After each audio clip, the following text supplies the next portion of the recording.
Hello and welcome. I'm Gloria Kimberly, and I'm the project leader of the Leeds Festival of Kindness, Compassion and Wellbeing. And I'm also the host of the Sharing the Vibe podcast. I'm very excited to be combining my two projects today to record an episode on what it means to be kinder to yourself, which is today's theme of the festival. So I'm delighted to welcome my special guests, Miranda, Arieh, and Matt Wilson. So please will you introduce yourselves, if we start with Miranda, and tell us a little bit about yourself and how you came to this call today, please. So yeah, I'm Miranda Arieh. I'm from Leeds, and I've been a mental health activist for many, many years now, alongside being a singer-songwriter and campaigner. And well, we know how we came to this call. I performed at the Moments of Mass Mindfulness Festival. It was last year, wasn't it, Gloria? It was in May 2019, yes. Yeah, so it was like last year, and then we had sort of a synchronistic meeting actually in the supermarket. Me and Gloria, we had a bit of a synchronistic meeting. I started a job in February working within the NHS. I'm working across 11 different GP practices. And what I'm doing is I'm sort of bringing the concept of self-compassion for mental health recovery into the medical model of mental health treatment, which is, it's been really, really interesting process so far, because I just know that that's what works. And I just know that that's what sort of supports anyone struggling with their emotional health. And I really believe strongly in the power of that, with using my own lived experience as well. It's helped me phenomenally. So, and it helps me to this day still to manage my own mental health. So yeah, and that's how I came here today. It's lovely to be here. Thank you, Miranda. Matt, would you like to introduce yourself, please? Yeah, sure. So I'm Matt Wilson, as you've just said, and I've been a PT, personal trainer for 3.5 years, but prior to that, I was in a corporate environment, and I saw myself get a new drive in fitness. So that's my background is fitness, and how we can actually apply that well-being. And like you said, being kind to yourself, but in that arena of exercise. And then I've more recently looked into more of my own, being kind to me, especially with lockdown. So that's where I found myself looking into things like meditation, being mindful, and mindfulness itself as a concept. And using that with the people that I'm working with on a daily basis to really accelerate them results. So actually you're working with the body, but you're working with the mind as well. And it has been a long and hard journey. And the one thing that, and the reason why I was excited to, and thank you for asking me on this call today, is because it's quite easy to sometimes think that we should always think about others. But I think what the lockdown's done for us, just in a couple of words, is made us reprioritize and actually put ourselves as a priority to enable us to help others. So that's where I've come from. Thank you. So yeah, I guess you've kind of both hinted at it, but I'd really like to start with just, what do we mean when we say being kinder to yourself? Because some people don't really know what we're talking about. So Miranda, can maybe you start, and then we'll just, let the conversation flow. For me, being kind to myself, really everything about being kind to myself stems from recognizing and witnessing and changing the inner dialogue that we have. All of us have around about 70,000 thoughts a day. Our minds are very overactive as human beings. We have parts in our brain that haven't evolved as quickly as humans have. So in simple fight, flight, freeze, amygdala triggering off there, that's in simple terms, that's as sciencey as I'm going to get. So we've still got this firing off. We've got overactive minds. We've got so many thoughts going on. Many of those thoughts are about ourselves. Many of those thoughts are about other people's attitudes towards us. We all have an inner dialogue. We all have that inner voice that's going, it's either tearing us down or it's bringing us up. So we have the choice to start to bear witness to that voice and start to gradually alter it. And this is completely possible. We're all conditioned in certain ways, but reconditioning is certainly very, very possible. So we can go from being a person who's just like, oh God, you're an idiot. You know, that inner voice, oh, you're an idiot. Oh, that person must think I'm so stupid. Oh my God, I look terrible. Oh God, I feel like everyone thinks this of me. We've all got that chirping on, you know, especially people struggling with depression, anxiety. But we can change that and go, hang on a minute. Wow, we can hold ourselves. Okay, I don't deserve that. You know, I'm doing the best I can. You did the best you could in that situation. You know, we can change that. So for me, that's the foundation of being kind to ourselves, stems from witnessing what's actually going on in the first place. And being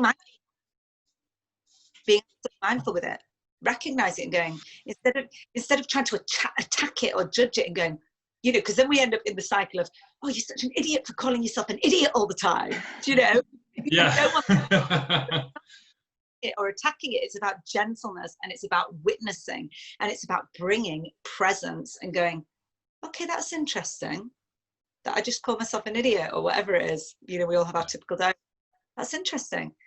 And then we breathe and we can let it pass, and it can come up again, and we can work with it in that way, and we can condition the mind. We can recondition the mind. It's like when we go to the gym, you know, we don't expect results overnight. You know, we do a few weights and then we've got big muscles. It's like, no, this is about doing it every moment of every day as much as we can. It's about practice and discipline with kindness, you know, and with a gentleness.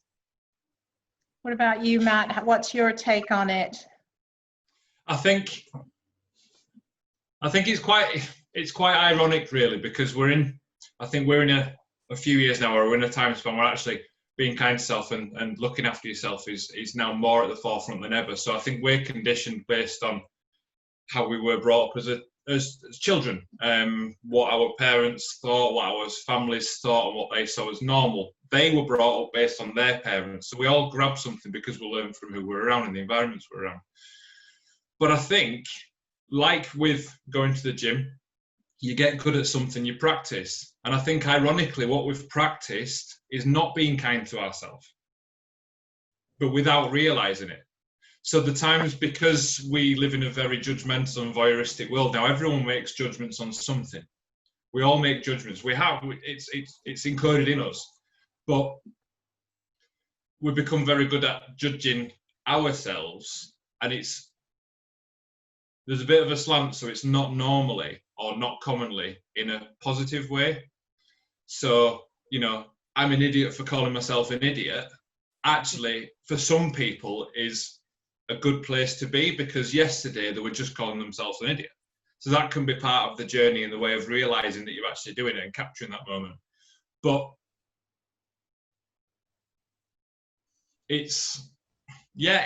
because it's always been there. And I think, as well, with me saying that judgmental world, I think I know personally I was brought up to see confidence, so there's certain traits of confidence, being self-assured, I suppose being vibrant in some ways, being energetic, and actually reaching and being driven have been put to me, and as I've been grown up, they've been put to me as very selfish traits, very self-absorbed traits.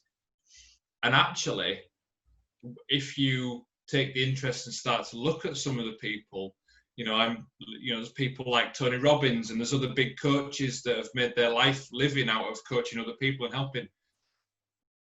Initially, when I started listening to them, and this is when I recognized how I'd been brought up, because I was listening going, I think the first book I listened to was The Secret by Rhonda Byrne. And I listened to that and I thought, this is codswallop, this is so stupid. Write myself a blank check. How is that going to work? And the idea is that money will come in abundance. And you listen, you go, that's just rubbish. That's some claptrap, or I don't know why I'm using all these old words that I haven't used for years, but it's all fables, it's all stories. But then when you look into it, it's all stuff that stems from the human condition. And we were conditioned to look after ourselves back in the day when we had predators. Now we haven't got predators, we've got a mind that jumps on fight or flight for almost anything. We can get stressed out over something falling off a shelf, which isn't very life-threatening, but also we're told that we should be kind to others. And what we've done is we've been so kind to others, we've negated the fact that if we're not kind to ourselves, then there's going to be a point where we can't be kind to others, because we're going to get tired, we're going to get fatigued. So actually what I tell people that I'm working with and what I'm trying to get through with my friends and my family is we need to be kinder to ourselves to enable being kind for others. So I think being kind to self for me is actually spending some time finding out who you are, what drives you, what your passions are, and what your values are. And then starting to recognize that in other people, but recognizing that in yourself. So there's these little things that you might do different, or there's little things that you might help someone. And you see all these positive interactions you have with people, and, you know, positive reactions with yourself, and just taking things step by step. So if you are suffering with mental health or, you know, other situations, actually, it's that clarity of seeing a little win. It doesn't have to be that you never feel depressed again. It's just actually that you might have dealt with it a slightly different way today, or that you've looked outside the window, you've seen the sunshine, you've actually just stood for 5 minutes and appreciated it. You know, it could be so many different things. And I realise that was a very long answer, but I think you know by now. I like to put words to things. Word is my art. Yeah, no, I think it's really, you both made some really good points. And one of the things that came into my mind, which I had to learn how to do, was to say no, you know, because I had to look after myself. And I think, you know, being seen to be a kind person is like you're always saying yes to everything. And actually, that's not being kind. That's just letting yourself, you know, I don't know, it's putting, again, back to that sort of wanting to feel needed or wanting to feel valued. So you end up saying yes when actually inside you're saying no. And one of the things I've certainly worked with a lot of clients on that is just, you know, start with a little no, you know, or say, you know, let me think about it. If no is too hard, you know, if somebody asks you to do something, say, you know what, I'd like to think about it. And then you can go back and you've thought about it and you can say, no, actually, I can't do that. Yeah. So, I mean, that's another angle on, you know, being kind to yourself, putting yourself first. Again, you've hinted at it already, but I really want, because this message is I'm quite passionate about this message, and this is one of the key things I want people who are part of the festival to kind of get this message, is why is it so important to be kind to yourself? What are the, you know, what are the things that can go wrong if you're not kind to yourself? Well, the thing is, just drawing on what Matt was just saying a minute ago, and what you've just echoed as well about putting yourself first. I literally have on my fridge written up, because I need the reminder, and put yourself first for the good of everyone. Because when we're kind to ourselves, it benefits everyone. So the same before, we're sort of brought up in this way of like self-love is arrogance, or if we put ourselves first, well, isn't that selfish? Well, I think that there's positive selfishness, you know, because it does benefit everyone. We have more to give. Our attitude towards others is different. When we feel love for ourselves, we way more readily love. Our hearts are so much more open. And, you know, for example, I've got a really good example from today, actually. So I went to the hairdresser. That's why my hair's actually still a bit wet. I was supposed to be going with a friend to a flat viewing.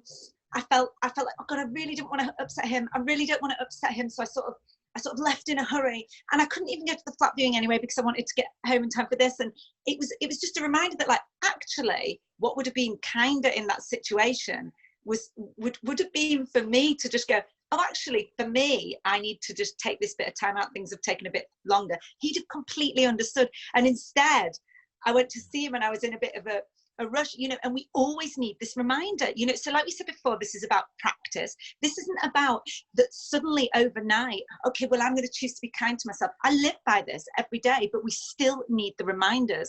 We all need to be able to, and this is why I have it up on my fridge, you know, we all need to be able to also recognize triggers and times that we are shown pain or suffering or stress.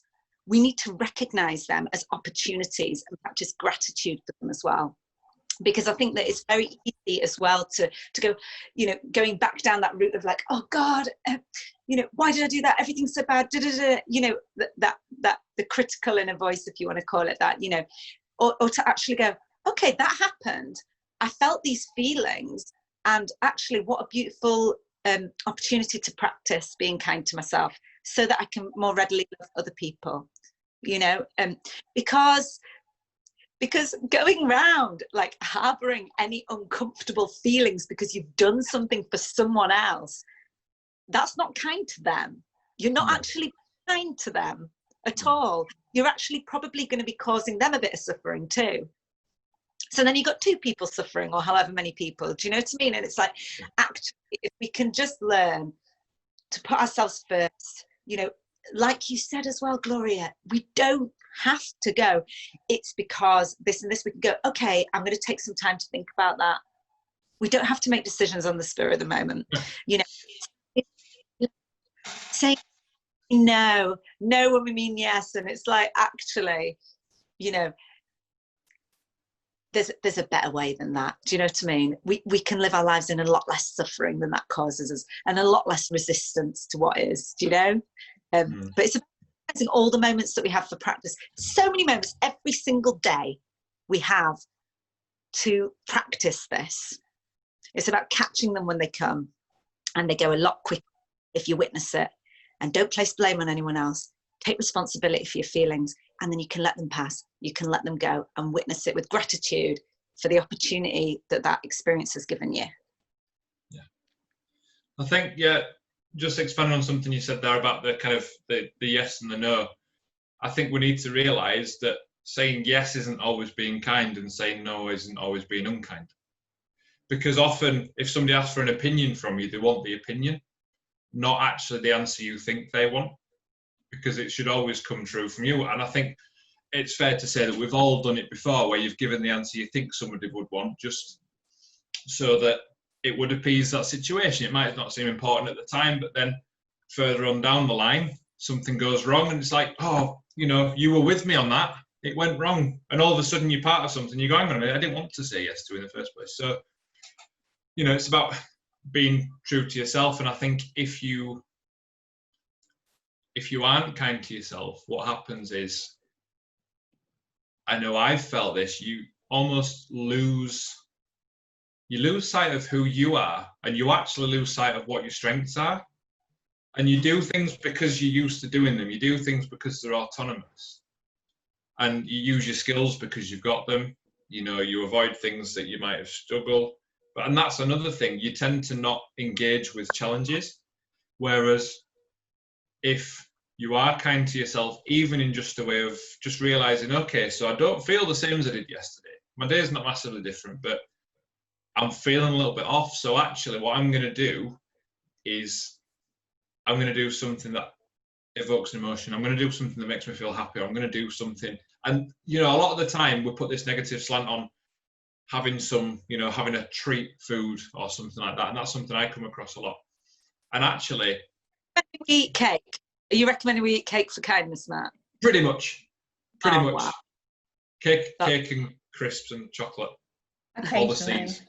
Yeah. All the C's. But it is, and I think it's not only the actions you take, well, I think it encompasses the actions that you take. So when you feel something, embrace it as a challenge. Think, actually, what have I done before? Has that worked? If it has worked, try it again. And the chances are that's going to work again for you. And you start to learn a bit more about yourself. And then, as you quite rightly said, Miranda, was being kind and being a positive version of you is infectious. So if you are positive, people are positive around you. In fact, there's the old, I can't remember who said it, but it's the old red light, green light theory, saying if you're positive, so you 2 days in a row, you drive the same route to work. One day you set off a little bit late, you're not in the best headset, you might not have had much sleep, and you notice every single red light. You're frustrated, you're rushing around, you get into the office and blah, blah, blah, you're all sweaty, and your day just goes to pot.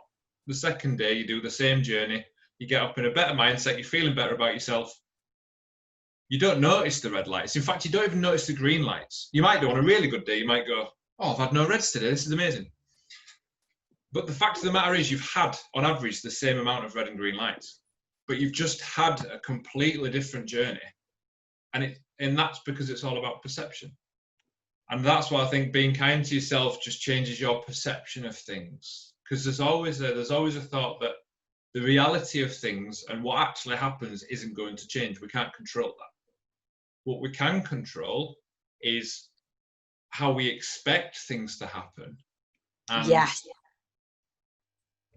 how we see that happening. So again, very quickly, I just like to put little scenarios to things like this. So if we expect to open a door and hold it for somebody and expect somebody to say thank you, then when they don't say thank you, we get frustrated, which is by all means a waste of energy on our part, because nobody else sees the frustration. We just end up having a rant with somebody in the coffee break area, and then it brings their day into a little bit of negativity, whatever. But if we open a door because we want to open a door for somebody and they don't say thank you, fine. You've done it because you want to do it. Yeah. Then they do say thank you, then that's a positive part of your day. You could start a conversation. You could just think, oh, well, that was nice. Or just had an interaction, a positive interaction with someone. So, yeah, it's that perception. So being kind for me, and if you're not kind, you lose that perception. You lose sight. You lose clarity on who you are, how you should see things, and actually what's really going on around you, because you end up seeing the wrong things. You end up just seeing the negative rather than seeing positive things and then challenges. You automatically assume they are negatives. That is so true, because it comes as a vital foundation of positive mental attitude, is being kind to yourself. And you were talking about The Secret before. So if we talk about fundamentals of law of attraction, a lot of people get very confused by the book The Secret, because it is Hollywoodized, and I suppose there's certain elements of it that make the law of attraction seem like magic. Okay, when we talk about the law of attraction, it's not about magic, just you think something and it appears, or you write. It'd be nice, wouldn't it? Hang on. Yeah. Yeah, like money tree. But what I think a lot of people, I've heard a lot of people really struggle with that book for the same reasons, and I struggled a bit with that book, although I loved her intention. But law of attraction is about our feelings. Emotions are an energy. The energy we put out, it's not about magic. It's not about causing magic when we go to places. It's about our eyes being open to opportunity when we're in that vortex, as Esther and Jerry Hicks called it, or where we talk about where we're aligned with feeling good. This is the fundamentals of law of attraction. When we're aligned with feeling good and in it and on it and aligned and positive and being kind to ourselves and kind to others, and when we're aligned in this space, the actions we take are different. The way we talk to people are different. Our eyes to opportunity. So of course we're going to get more opportunities coming our way. Manifest. This is what happens. And so it's not magic as such. It's about belief. And when you talk about, you were saying before about being true to yourself. I love that term. It's such a simple term. And I think it's a simple one. Because it's about also, like we were talking about before, with being assertive, especially being true to yourself. It's about speaking your truth as well, isn't it? And living your truth and expressing your truth and being able to say, I don't feel like I want to do that today. Or, to ourselves. We don't even have to say to another person, we don't even have to be, it's good to express ourselves as honestly as possible, but sometimes it might be not diplomatic or whatever. We deal with situations as they arise and what's appropriate, but we need to be honest with ourselves, true to ourselves, and go, actually, I really don't want to do that. And I don't really need to do that. And I don't really want to do something in my life that I'm feeling resistance to because it causes me suffering. So I'm not going to do that. And that's kindness as well, isn't it? It's just the elements of being kind to yourself, which keep us in the vortex of feeling good and managing and, having chance meetings in the supermarket, like me and Gloria, for example, and feeling excited about that. If either of us are in a space that day of like, oh, everything's rubbish, it'd be like, oh, hi, and walked on. Yeah. Or you choose a different aisle, and it's not because you don't want to see that person, it's just because you're not going to be ready for that that conversation. Yes. And I think when you were saying there, I would even take that even further. So I've been working with a coach myself, because I think, again, that's something that's very important, to have that support yourself, even if you are in a position where you're helping other people. But one of the first things that the idea that was brought to me was that the words need and should are nonsensical.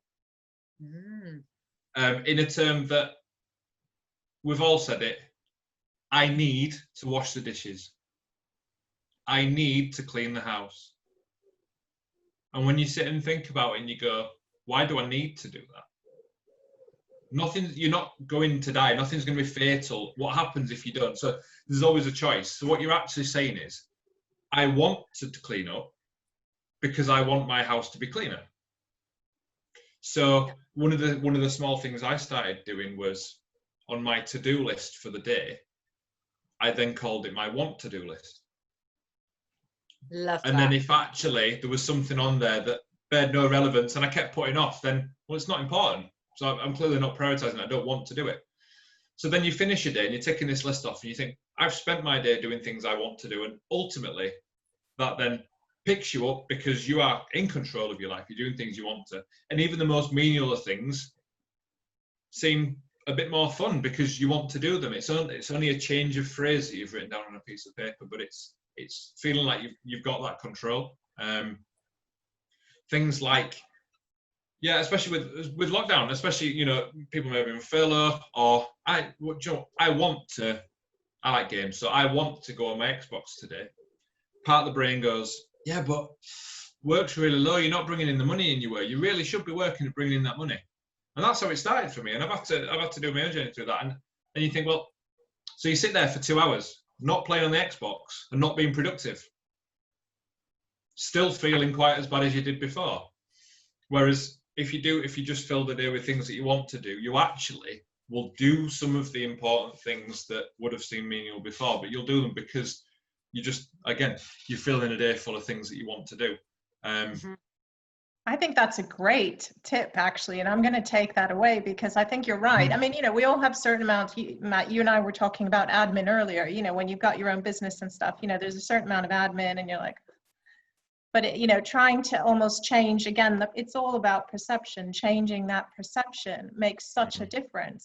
So that idea of a sort of a virtuous circle versus a kind of a vicious circle of what you see, that kind of, you know, negativity where you see. And I think one of the other things that I've seen in terms of working with clients is if you are always giving and giving and giving, you actually start to resent all the people you're giving to. So this was the kind of point you made, I think, Matt, about, you know, or maybe Miranda, both of you, that it becomes a negative thing because you're not giving from a place of love. You're giving, if anything, it's almost from a place of need and desperately wanting to be loved. Like, that's the only way that I can be loved, is if I give and give and give. That's the only way I have any worth. And that was kind of something that came to me, you know, in the last sort of year. And I thought, yeah, that's not coming from a very good place if that's what you're doing. And people aren't aware they're doing it. They don't know they're doing it. But you hear, you know, people refer to, oh, that person, they were always, you know, doing everything for everyone else and da da da da. And then when you dig, there's often a lot of anger and resentment in that person because of that. Yeah. I often think sometimes that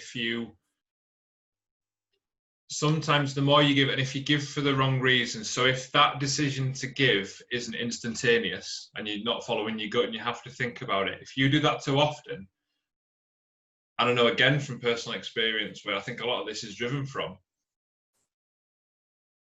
I sometimes struggle receiving from people.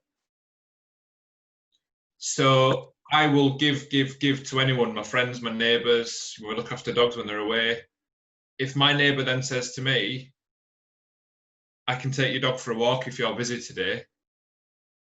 For a long time, I struggled with that because I was like, I don't want to receive.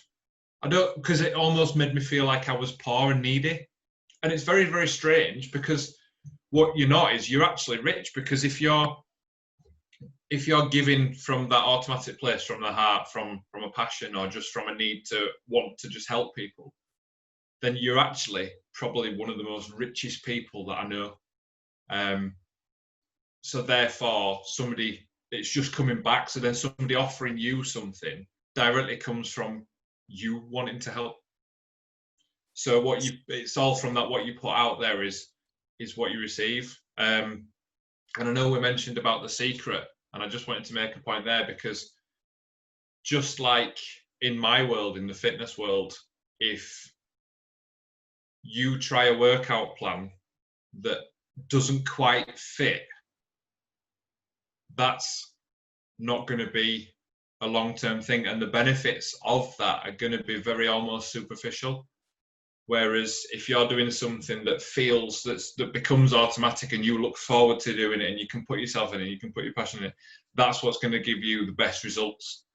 And in terms of when we think about that as mindset and how we deal with things, like we said before, and like you said, Miranda, it's about being able to say no. But then if you're being true to yourself, the person on the receiving end of the no knows that you wouldn't say no for no reason. So even if they felt, and that feeling they feel from that no is completely up to them, you can't control that, but they would know from you that there must be a reason for that. And whether they explore that or whether they, whether they go away, at least, you've been true to yourself.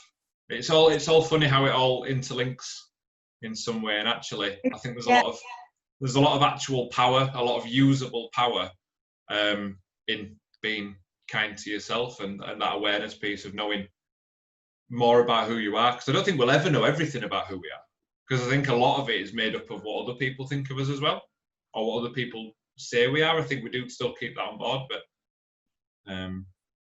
yeah, it's very powerful. Once you start seeing it, it's really exciting. And I'm not saying you see it every day. Some days, everybody has up and down days, and there's no utopia.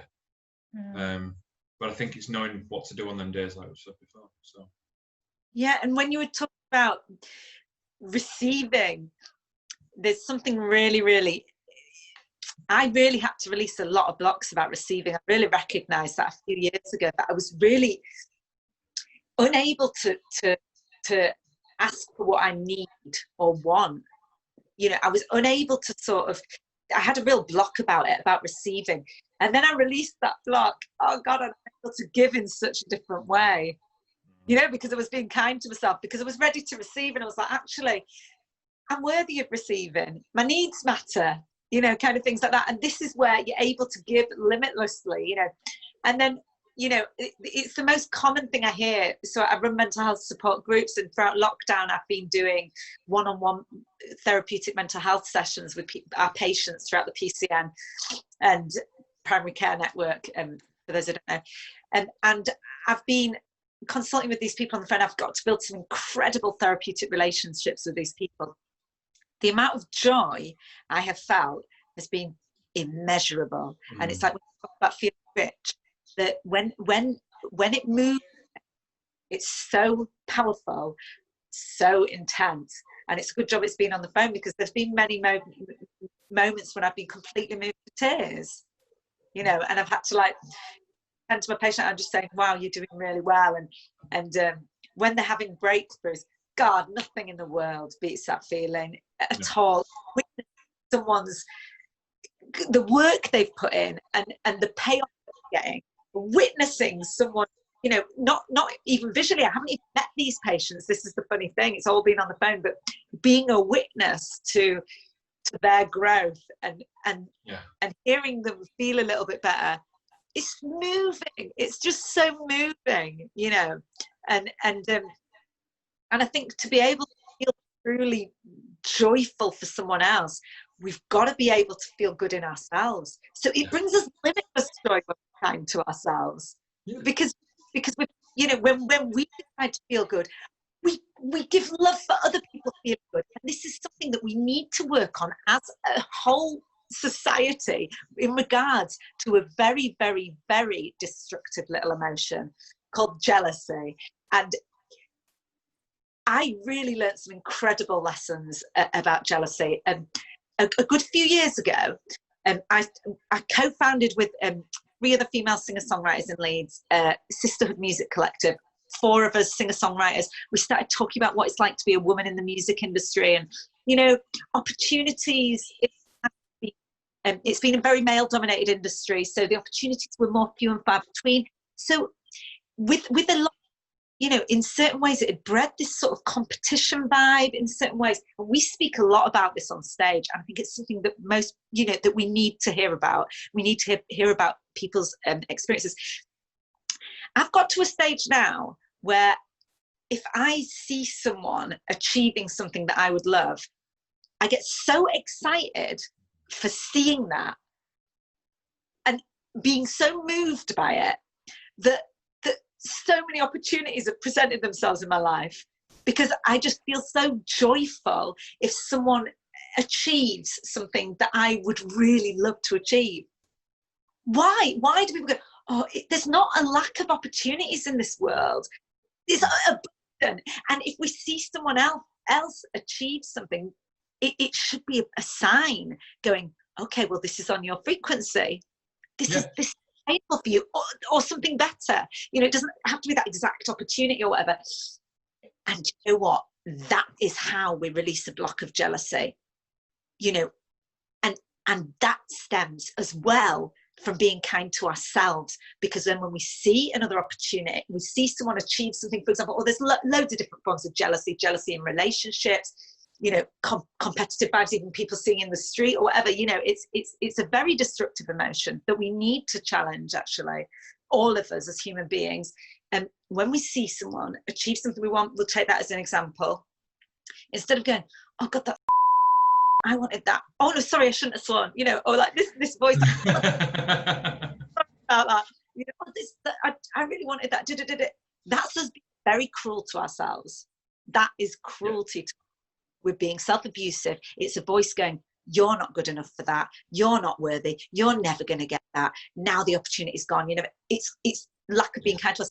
So even jealousy, a destructive emotion, it stems from us not being kind to ourselves. So if we can start to be more kind to ourselves, we start to get joy in other people doing well, because it's so beautiful when other people are doing well around us or achieving beautiful things, or, you know, it's beautiful. And to live life in that is gorgeous. And it's all about transforming fear to love.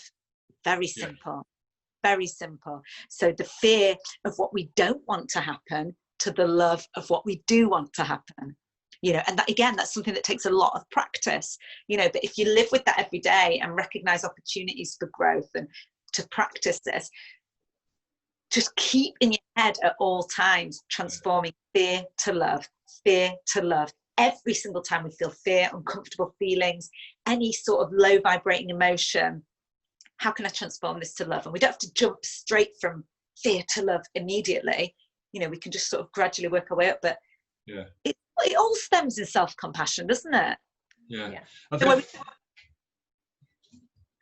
think when you said the word fear, then just going back to something I touched on earlier, and the brain and the way it's made in prehistoric times when we had predators, is pre-programmed to stop us being in danger. So, and that would have made the decisions, and we would have seen danger and we would have run, just like many animals and species do across the world now. But when we feel fear now, because we haven't got them predators, it can affect the smallest things. And I said that before, but what we need to do is when we feel that fear, because actually, how close is fear to excitement as an emotion? They sit side by side. So if that fear then turns into, right, well, I know that's fear. So what I'm going to do is I'm going to think of the ways of me to get out of this, or to move away, or to move into it, or to actually realize what is, you know, where is this stemming from. But also, I just wanted to strip down what you said about the jealousy. So we live in a world where it's easy to compare. Everything we see in the media compares things. It's the whole keeping up with the Joneses. You know, we can even have friends that we feel is jealousy because they've got it, but they shouldn't be allowed that because they're not nice to so-and-so. And that doesn't actually, you know, it doesn't really matter, and it bears no relevance. But if we capture the fact that somebody has got something that we wanted, well, do we still want that? So we're presuming by that feeling of jealousy, we still want that. So actually now we've been presented with a situation where, hang on, somebody's achieved that, so it's achievable. It's not traveling to space, because that is achievable also, but it's achievable. Number two, we kind of know that person. we can find out how they've got there. So we're now in a position where we're privileged, and we can go, hang on, I can find out, I can break that down, and I can find out the steps they took to get there. So then you've then got somebody that you can learn from. And actually, if you turned that around and spoke to that person, you may actually find they want to share how they did it. So you've got a situation that's now real, reachable, within your grasp, and somebody is probably willing, if you ask, to tell you how they did it. I mean, how that's on a plate. It'll take some work to get there, but that is on a plate, rather than the little kid in me that goes, I want a Porsche. I want a Porsche. And then you go through your early 20s and you go, no, I don't think that Porsche is never going to happen. I've forgotten to pay my gas bill. So now I've got to pay that next month. Well, I'm definitely not going to get a Porsche. And then you go through. And I met someone 3 or 4 months ago, and he's got a Porsche. And I thought, and it reminded me back to when I was a kid, and I was like, okay, so how did you get that Porsche? I'm interested now, because I'm in a different realm. I'm being a bit kinder to myself. Okay. So you did this, you worked in business, you actually made a priority of your time. So when you're running a business yourself, you prioritize your time to get stuff done better, which means you can apply yourself to your job better, which means you do a better quality of work, which means then you ended up busier, which then meant you ended up in a position where you had the money, or actually there wasn't enough and the viability to buy a Porsche. It doesn't magically happen, but as you said before, Miranda, it opens your eyes to all these opportunities and these steps that you can take. Absolutely. Whereas if you didn't have that, if you weren't in that alignment of, oh, okay, that's amazing, they've got that, I'm excited for them, I'm going to go ask them, I'm really interested. If you're not in that mindset, if you're in like, they got that, I hate that situation, everything's rubbish, I'm not worthy, I'm never going to get that, that was my last chance. Yeah. You're not going to even, your eyes aren't even going to be open to opportunity. And you go to your car and then you start hating your car because it's not a Porsche. Well, you don't want it enough to go and get it in the first place, but it's so, you know, when you start to open this and you start to see it, it seems so simple and so clear. But I think the bombardment we get from, whether we get it or not, we expect people to make judgments on us. So we often make decisions based on what other people are going to think. So I'm going to just... Yes, sorry, carry on, Matt. Sorry, I just wanted to say one thing, because I know this whole lockdown's taught me various things, and life's changed for the better in so many ways. Every time so I was part of a community help group in my local village. Okay, so when lockdown happened and people couldn't leave the house, I had to leave the house to then go to a centre to provide food and food parcels for people. Every time I left the house, I started off presuming that somebody was going to ask me, what are you doing out of your house? You're not allowed to be out of your house. So I made sure my little ID badge was on the front of my dashboard. I made sure everything was there. So when that person did, I could then prove and justify why I'm out. How many people actually asked me? And a lot of the time when we think this is going to happen, it doesn't actually happen. Masks, you know, so people were wearing masks before it was mandatory in the UK. I always thought, I saw a lot of people, so you see people in shops and they're wearing masks, and it can make you feel uncomfortable. You automatically think that you go anywhere near somebody and they're going to go, you're selfish, you're not wearing a mask. How many people said that to me? Zero. It does. You manifest all these things and you start thinking these things are going to happen. And actually, again, one of the things of not being kind about yourself is you feel you have to justify your actions. If you want to do something, you do it. And the only reason why you're doing it is because you want to do it. And that's the only justification you need to give. Well, I want to do it. Yeah, the worry of what other people think is, it's really, really harmful. You know, about what people think. God, really, it's and then you realise that because zero people asked anyway, it's like, oh, that mentality that's been wasted when we've had these fears, isn't it? And it's about, and then be kind to ourselves, we're able to go, hang on a minute, you know, I do this a lot. I swear to God, like literally all the time, I'm like, hey, and you know, I used to hate myself so much. We're going back about literally only about 5 or 6 years ago. I remember running a self-compassion group. I used to work for Mind. I developed peer support services across Yorkshire, and then I got asked back as a professional facilitator. So I'd get sent on whatever course, confidence building, assertiveness skills. I'd get sent on different courses to facilitate groups. One day they were like, oh, can you facilitate the self-compassion group? Now, I've never really thought about self-compassion. And I was like, yeah, sure, I can facilitate it. I was like reading through the facilitating notes. I'd never done this course before. And I was facilitating this course, going through, okay, so now we're going to do this, now we're going to do this. I was like, and in peer support, you do it yourself, you share your own story, it's lived experience.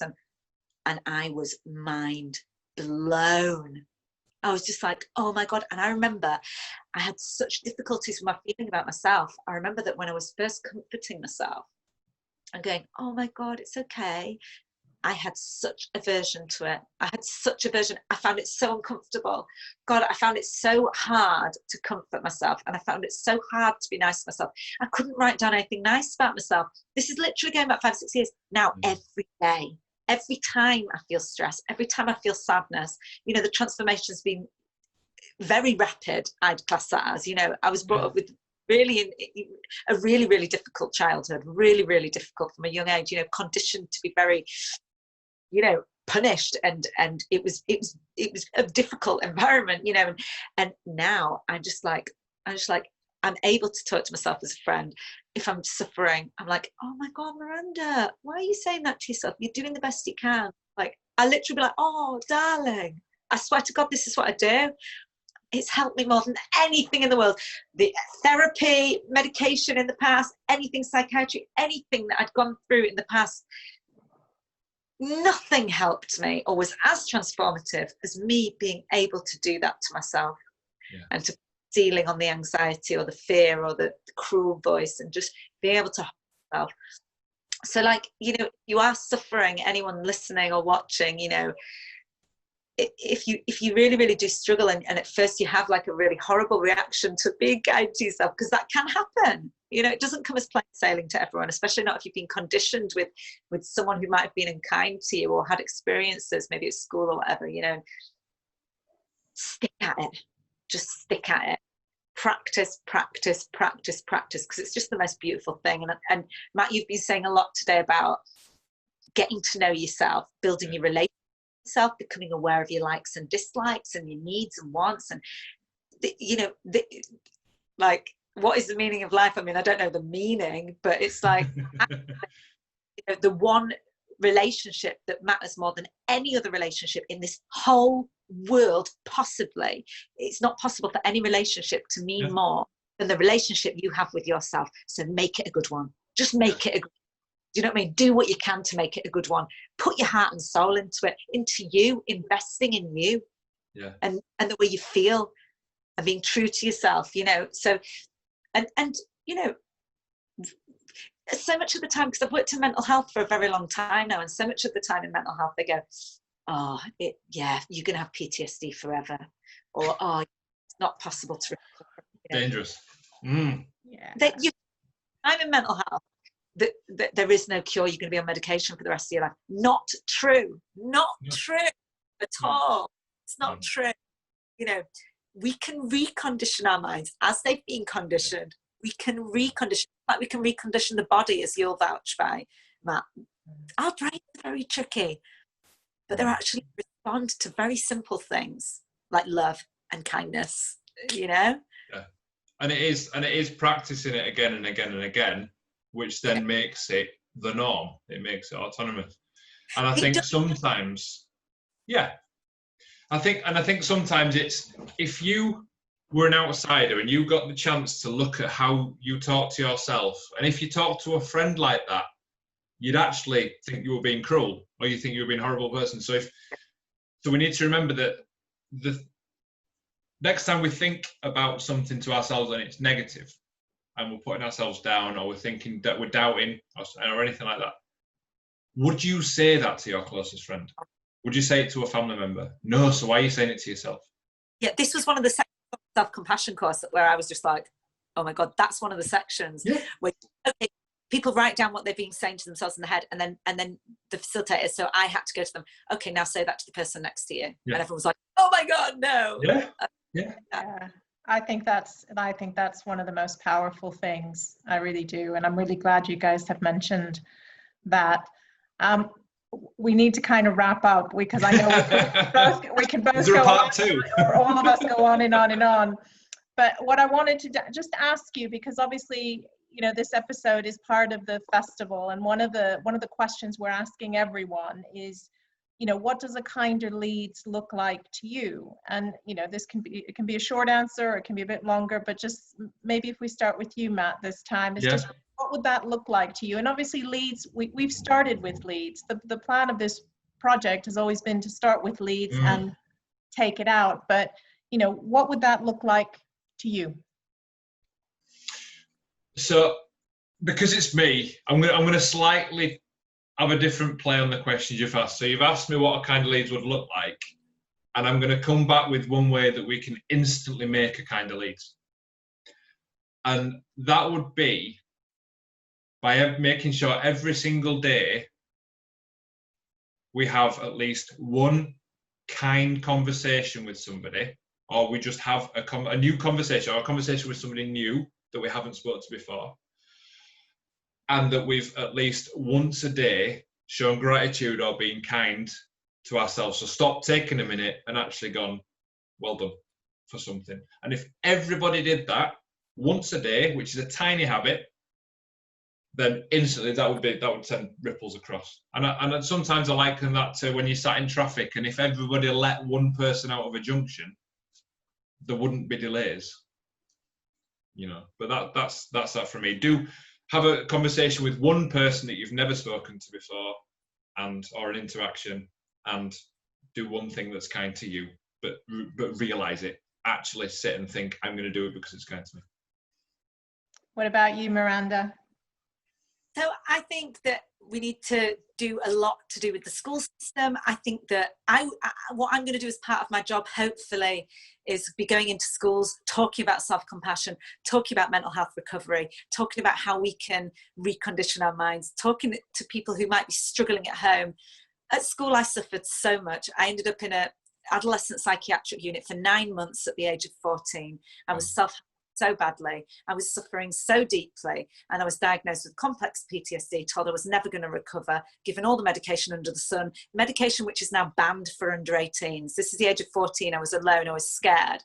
Yeah. There was no one there to tell me. Luckily, I didn't need it, because I looked into books and I did my own learning, because the suffering got so bad.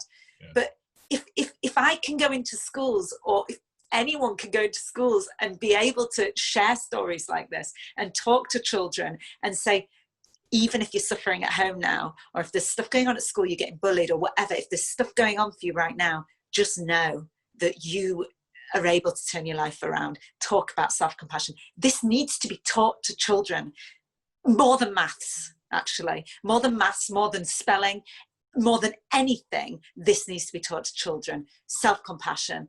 And also what needs to be taught is it's important to do what you love with this life. And that goes in line with self-compassion. So for a Kinder Leeds, we need something that's preventative as well. So we need to be, you know, we want in 10 years time, kids graduating, you know, it'd be great if they were able to sort of live and breathe this philosophy and pass it on to their own children.